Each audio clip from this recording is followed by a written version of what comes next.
Oi, sejam muito bem-vindos à nossa primeira aula com os jovens e adolescentes aqui em nossa igreja, claro, também para todos aqueles que forem acompanhar esse vídeo posteriormente, que Deus te abençoe. Essa é a nossa primeira aula do assunto temas importantes, temas que são destaque na primeira epístola do apóstolo Pedro. Essa será a nossa temática nas nossas próximas aulas, com a permissão do Senhor nosso Deus. Bem, a primeira temática muito importante é a eleição segundo a presciência de Deus. Nós vamos trabalhar nessa aula esse assunto. No próximo assunto vamos trabalhar outro texto falando sobre o fato de que somos forasteiros e peregrinos nesta terra. Um assunto implica na salvação, outro implica na santificação, e nós vamos aprender isso com base na primeira carta do apóstolo Pedro. Qual é o nosso propósito? Nosso propósito a ser alcançado com você, nosso aluno, é mostrar para você como, em primeiro lugar, essa eleição é uma bênção, como ela acontece e como ela impacta a nossa vida de maneira prática. Afinal de contas, esse é o propósito do apóstolo Pedro ao mencionar essas palavras aqui na sua primeira carta, certo? Nossa forma de trabalhar será tripla. Nós veremos três coisas hoje. A primeira delas, nós veremos quais são, majoritariamente, as posições bíblicas ou pelo menos históricas a respeito desse assunto, a eleição segundo a presciência de Deus. Depois nós vamos para Pedro, vamos ver o que Pedro nos ensina sobre esse assunto, ou o que a Bíblia diz sobre o assunto. Finalmente, vamos ver os resultados práticos disso na sua vida e na minha vida, se você e eu cremos no Senhor Jesus Cristo, tá certo? Então vem comigo aí nessa jornada para a gente aprender um pouquinho sobre esse assunto, que é amplo, que é rico e que é tido na Bíblia sempre como uma bênção, e uma maneira de nós terminarmos o assunto prostrados diante de Deus, em reverência, em adoração, porque Ele graciosamente nos chamou à sua presença, certo? Então vamos primeiro para o nosso primeiro ponto. Quais são as posições históricas sobre o assunto da eleição? Tem três majoritariamente, eles se subdividem em algumas vertentes, mas majoritariamente são três. A primeira delas é a chamada eleição merecida. Eleição merecida. Um monge britânico chamado Pelágio, esse nome é muito importante, talvez você já tenha ouvido falar. Ele popularizou a ideia de que Deus elegeu as pessoas porque ele sabia que essas pessoas eram boas, virtuosas, dignas de entrarem no céu. Então Deus de antemão viu pessoas boas, pessoas virtuosas, pessoas que mereciam receber a graça de Deus, e por causa disso Deus os elegeu. Portanto, a eleição seria um débito, uma dívida que Deus teria para com as pessoas boas, e não um dom que Ele outorga a pecadores de forma graciosa. Esse é o ensinamento de Pelágio. Contra Pelágio se levantou um homem muito conhecido na história da igreja chamado Agostinho, Santo Agostinho, e ele escreveu muito respondendo ao que Pelágio propôs desse monge britânico do século IV depois de Cristo. Então essa é a primeira, e essa posição ela é tão antibíblica que a gente nem vai trazer para discussão aqui, porque no nosso caso ela não será importante e alvo da nossa atenção. A segunda posição histórica muito importante é a posição defendida pelos seguidores de um teólogo do século XVI chamado Jacobus Arminius, ou Jacó Armínio, trazendo aí para o português, você com certeza já ouviu falar dele, não é? Bom, o que eles entendiam? Eles entendiam que a eleição é a eleição condicional. O que significa isso? Que Deus olhou para o futuro e Ele viu no futuro homens pecadores, homens e mulheres que eram depravados mesmo, que eram pecadores e que mereciam condenação. Mas esses homens, eles conservaram o seu livre-arbítrio, ou seja, eles conseguiriam por si mesmos exercer a exigência de Deus de crer em Jesus e assim ser salvos. Eles conseguem por si só escolherem a Deus. Então Deus olhou do passado, da eternidade, e viu que essas pessoas teriam fé, e vendo a fé que essas pessoas teriam por si mesmas, Ele as escolheu. A eleição de Deus, segundo esses homens, seria, portanto, uma resposta de Deus à fé que Ele viu que os homens teriam em Jesus. Basicamente, essa é a segunda posição, muito defendida até hoje pelos nossos irmãos conhecidos como arminianos, certo? Bom, a terceira posição histórica é a chamada de eleição incondicional, defendida basicamente pelos defensores de um homem chamado João Calvino. Ela é a posição calvinista, a posição de Agostinho, por exemplo, que lutou contra Pelágio desde o século IV depois de Cristo. Bom, o que a eleição incondicional, melhor dizendo, nos ensina? Para eles, aqueles que são totalmente pecadores não têm condição de ir a Cristo e crer em Jesus por sua própria vontade. Eles estavam perdidos e incapazes de irem a Deus e de cumprirem a exigência de fé em Jesus Cristo para a salvação. Deus olha para essas pessoas e, por causa do seu propósito soberano somente, conquista a vontade deles para torná-los dispostos a crer em Jesus. Como diz Oséias, ele atrai o pecador com laços de amor, de maneira que o pecador tem os olhos desvendados e encontra em Cristo a beleza e a salvação que ele espera, que ele precisa. Então essa é a eleição incondicional. É a eleição que diria que o pecador não tem condições por si mesmo, que ele está perdido, mas que Deus foi ao perdido, conquistando sua vontade, abrindo seus olhos, convencendo-o do pecado e trazendo ele à sua presença mediante fé em Jesus Cristo. Certo? Essas são as três posições, as três vertentes básicas sobre a salvação ou sobre a eleição e como ela acontece. Vamos caminhando. A segunda parte da nossa história é a posição que nos interessa.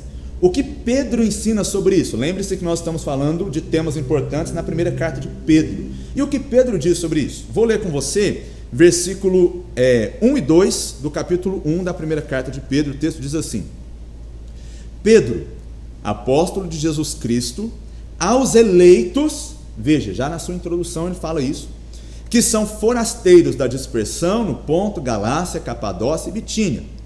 Ele repete a palavra: eleitos segundo a presciência de Deus Pai, em santificação do Espírito, para a obediência e aspersão do sangue de Jesus Cristo, graça e paz vos seja multiplicado. Pedro diz que a eleição acontece segundo a presciência de Deus Pai. Portanto, essa é a posição bíblica. Deus nos escolheu pela sua presciência. Porém, a pergunta é evidente: o que significa presciência? Vamos lá. O conceito de conhecimento ou de ciência na Bíblia precisa ser discernido por um motivo fundamental. A forma como a gente entende conhecimento hoje não é a mesma forma que a Bíblia entende a palavra conhecimento. Para os gregos, e consequentemente o conceito que nós herdamos, conhecimento tem a ver com reproduzir a realidade de algo na sua mente, na sua consciência. Isso é conhecer, certo? Então, quando a Bíblia fala que, aliás, quando os gregos e quando nós pensamos em conhecimento, é isso que nós estamos falando, no mero ato de absorver informações mentalmente, de maneira a conhecer bem. Isso é conhecimento. Porém, a linguagem bíblica, a linguagem semítica, inclusive, que é de onde vem Pedro, o pensamento de Pedro, o pensamento do próprio Jesus, vai além disso. Para a Bíblia, conhecer significa ter a realidade de algo, não só na mente, mas intrinsecamente ligada numa experiência íntima com o nosso próprio ser, com a nossa própria vida. Conhecer na Bíblia significa, ou pode significar, por exemplo, amar, ou mesmo separar em amor. Essa é a ideia bíblica de conhecimento, certo? Você dirá assim: pastor, será que é isso? Sim, e eu vou argumentar para você, para que você entenda. Antes, o que é presciência então? Presciência é conhecer previamente, conhecer de antemão. Mas esse conhecimento de antemão é diferente do conhecimento de um vidente, de alguém que prevê o futuro, de um cartomante, de alguém que joga búzios, de alguém que de alguma maneira diz que pode adivinhar o que vai acontecer amanhã. É mais do que isso. Presciência na Bíblia tem a ver com a ideia de que Deus se ligou intimamente e intencionalmente aos seus eleitos, antes mesmo deles existirem. Isso significa presciência. É a ideia de que Deus te separou para Ele em amor antes mesmo de você nascer. Isso é a presciência de Deus. Portanto, presciência significa que Deus ama o seu povo com amor eterno. Deus ama o seu povo com amor que existe desde a eternidade.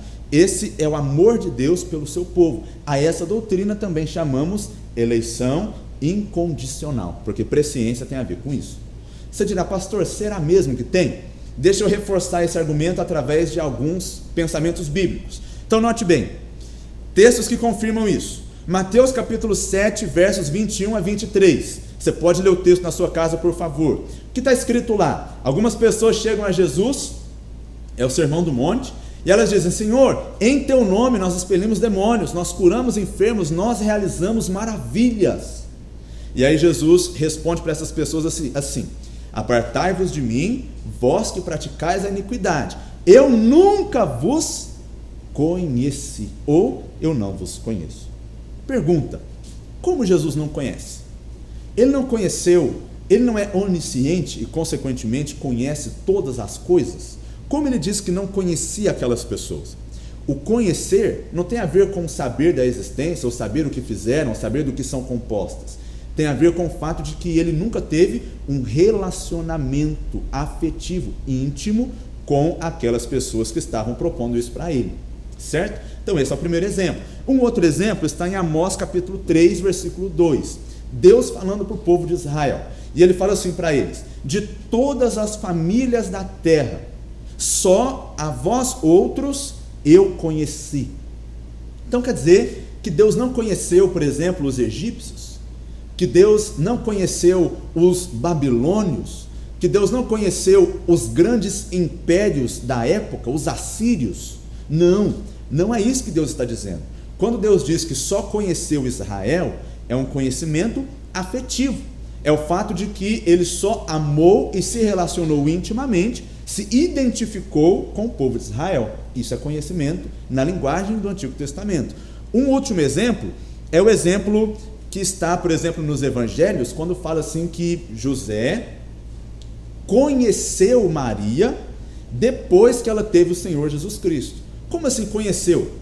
Então ele já estava desposado com ela, mas ele não sabia quem ela era, não a conhecia, não tinha relacionamento com ela, não sabia quem ela era fisicamente, não conhecia alguns dos seus traços emocionais? Claro que não. José já andava com ela, ele fez uma grande viagem com Maria. Eles já viviam juntos, eles conviviam. Conhecer ali tem a ver com relacionamento íntimo. Então na Bíblia a palavra conhecer tem esse significado. Por isso, quando a Bíblia diz que nós somos eleitos segundo a presciência de Deus, a ideia não é que simplesmente Deus sabia o que a gente ia fazer de antemão. A ideia é que Deus nos conheceu de forma íntima, um relacionamento intencional de amor, um relacionamento que nos identificou com Ele, e por causa disso Ele nos escolheu antes mesmo da gente existir, da gente nascer. Essa é a ideia de eleito segundo a presciência de Deus. Tá bom? Então vamos lá, avançando um pouco. Quais são as implicações dessa doutrina? A doutrina da eleição incondicional. Primeira delas, se Deus nos escolheu porque sabia que seríamos bons, então a salvação não é pela graça, nem por amor. A salvação é um pagamento de uma dívida. Deus fez isso constrangido por algo que é exterior a Ele. Logo, não é amor, não é graça, é simplesmente o pagamento de algo que aconteceria naturalmente. Não poderíamos dizer que Deus é gracioso, nem que é amoroso, se Ele nos salvou simplesmente porque Ele viu que nós iríamos merecer de alguma forma. Segunda coisa, não é que essa doutrina, e essa doutrina é alvo de muita controvérsia, porque algumas pessoas pensam assim: ora, se Deus escolhe aqueles que serão salvos, isso significa que Ele está deixando de fora do céu várias pessoas que poderiam ser salvas e não vão ser porque Deus não está deixando. Não é essa a imagem que a Bíblia apresenta. A imagem que a Bíblia apresenta não é a imagem que Deus deixa de fora do céu aqueles que não entrariam lá. É o contrário. É a imagem de que Deus traz para o céu alguns que de outra maneira jamais entrariam lá. Por isso é graça de Deus. Por isso é a eleição incondicional. Deus não nos salva por causa das nossas virtudes. Deus nos salva apesar dos nossos pecados. E é por isso que essa doutrina é tão maravilhosa. Ele sabe que nós somos totalmente pecadores, mas Ele olha para nós e apesar de não ver nada em nós que atraia o seu favor, ele ainda assim se liga intimamente conosco, a ponto de nos chamar de sua noiva, e a ponto de enviar Jesus Cristo para morrer na cruz, para pagar o preço e para nos resgatar para si, para que nós fôssemos um povo peculiar, um povo de propriedade exclusiva dele. Então, isso é a eleição incondicional, certo? Finalmente, porque Deus nos escolheu, nossa salvação é eterna e é segura. Grave isso. Porque Deus nos escolheu, a nossa salvação é eterna e é segura. Por que ela é eterna? Porque ela está baseada num decreto de Deus que acontece fora do tempo. Veja que a Bíblia diz que Deus nos elegeu segundo a sua presciência, antes da fundação do mundo. No texto de 1 de Pedro, capítulo 1, versículo 20, a Bíblia fala que o sangue de Cristo é conhecido com efeito antes da fundação do mundo. Como assim conhecido antes da fundação do mundo? Quer dizer então que Deus simplesmente descobriu ou achou, ele viu o futuro e previu que Jesus derramaria o seu sangue? Não, é mais do que isso. Deus planejou, Deus providenciou a salvação. Deus decretou esse fato antes da fundação do mundo para se tornar realidade. Então veja, não é que Deus adivinhou o futuro, Deus planejou o futuro e consequentemente Ele planejou a nossa salvação. Se Ele planejou isso antes da fundação do mundo, ela é eterna, não é desgastada pelo tempo. E por que ela é segura? Por alguns motivos. Primeiro, porque Deus não depende de ninguém a não ser de si mesmo para assegurá-la. Se a salvação dependesse 99% de Deus e 1% de mim, então ela não seria segura. Mas se Deus a decretou livremente, incondicionalmente, a salvação não está nas nossas mãos, ela está nas mãos de Deus. E Deus a outorgou, Deus nos outorgou mediante seu decreto eterno. E claro, Deus é imutável, portanto ele não altera o seu propósito. Se Deus estabeleceu, é fato que aqueles a quem Ele escolheu encontrarão a salvação em Jesus Cristo. Com certeza isso acontecerá, porque Ele nos amou com amor eterno. Essa é a doutrina bíblica. Bom, vamos concluir? Terceiro e último ponto. Por que esse assunto pode ser uma bênção para nós? Porque Pedro inicia a sua carta, e toda a primeira parte da sua carta, ele menciona várias vezes a palavra eleito. Nós somos eleitos no versículo 1, eleitos no versículo 2, nós fomos conhecidos no versículo 20, desde antes da fundação do mundo. No capítulo 2, nos versículos 9 e 10, nós somos uma raça eleita, ou uma geração eleita. Por que Pedro está trazendo isso à mente? A gente tem que enxergar essa doutrina da mesma forma que a Bíblia enxerga. Como a Bíblia enxerga? A Bíblia enxerga como uma doutrina que traz consolo, conforto e segurança. Vou te dar 2 motivos para isso e nós vamos concluir. Primeiro motivo, o contraste entre o ponto de vista de Deus e o ponto de vista dos homens. Pedro está escrevendo para pessoas desprezadas, pessoas que foram perseguidas, pessoas que eram blasfemadas, pessoas que tinham a sua fé ridicularizada, pessoas que pagavam inclusive com a própria vida por causa da fé que tinham. Essas pessoas diante da sociedade eram escória, eram o motivo da desgraça do Império Romano, eram alvo de muitas chacotas, muita humilhação, em todos os sentidos que você pode imaginar. Pedro diz para eles: vocês são eleitos segundo a presciência de Deus. Por que isso é importante? Porque é como se Pedro estivesse dizendo assim: o mundo te rejeitou, mas não tem problema, porque Deus te escolheu. Então, essa é a forma como Pedro está trabalhando essa doutrina, como um contraponto com aquilo que eles estavam vivendo no mundo. Se o mundo te rejeita, Deus te escolhe. Se o mundo diz não, Deus já disse sim. Se o mundo te rejeitou, Deus já te aprovou, Deus já te chamou para Ele.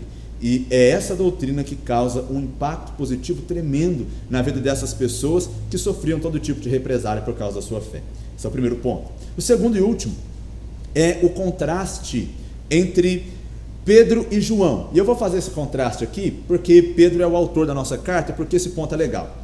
Pedro foi aquele que durante a caminhada ao lado do Senhor Jesus Cristo, enquanto Jesus esteve entre nós, foi aquele que disse a Jesus: Senhor, eu te amo. Senhor, eu te amo de maneira tal que, ainda que todos te neguem, eu jamais. Esse era Pedro. Qual foi o resultado? Pouco tempo depois, Pedro nega o Senhor Jesus e nega 3 vezes. Vamos fazer um contraste com outro discípulo que era João. João refere a si mesmo nas cartas e nos evangelhos, no evangelho, como o discípulo a quem Jesus amava. Você já viu isso lá? O discípulo a quem Jesus amava. Ele sempre fala isso. E Pedro foi aquele que declarou amor e negou a fé.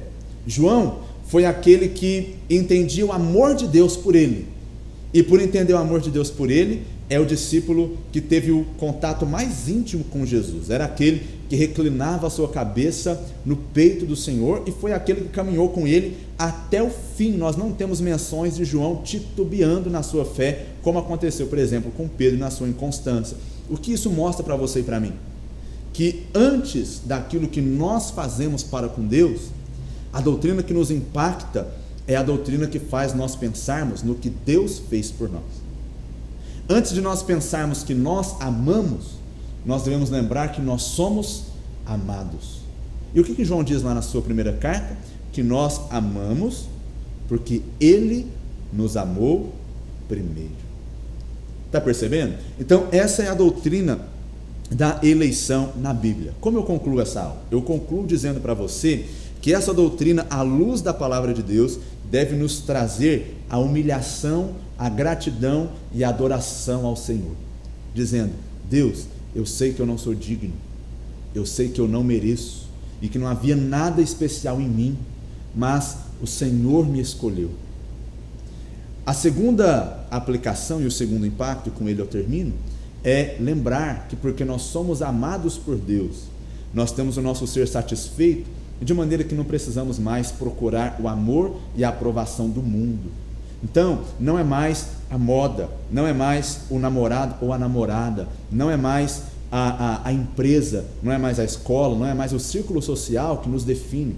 É o amor de Deus que preenche o nosso coração e nos constrange, de maneira que nós nos sentimos satisfeitos, não por causa da aprovação do mundo, mas por causa da aprovação do Senhor, que nos amou de maneira íntima, antes mesmo de nós existirmos, e nos trouxe à sua presença no tempo, conforme os seus propósitos soberanos. Então que Deus te abençoe, e que nós, juntamente com Pedro e os seus leitores, possamos adorar a Deus, e possamos encontrar nele suficiência para preservarmos a nossa identidade cristã diante do mundo. As nossas tarefas vão sair lá no grupo do WhatsApp dos jovens e adolescentes da nossa igreja, e vocês todos serão convidados a acompanhar. Haverá um fórum, uma leitura dirigida e um exercício de fixação que serão disponibilizados posteriormente. Que Deus abençoe e até a próxima aula, se Deus quiser.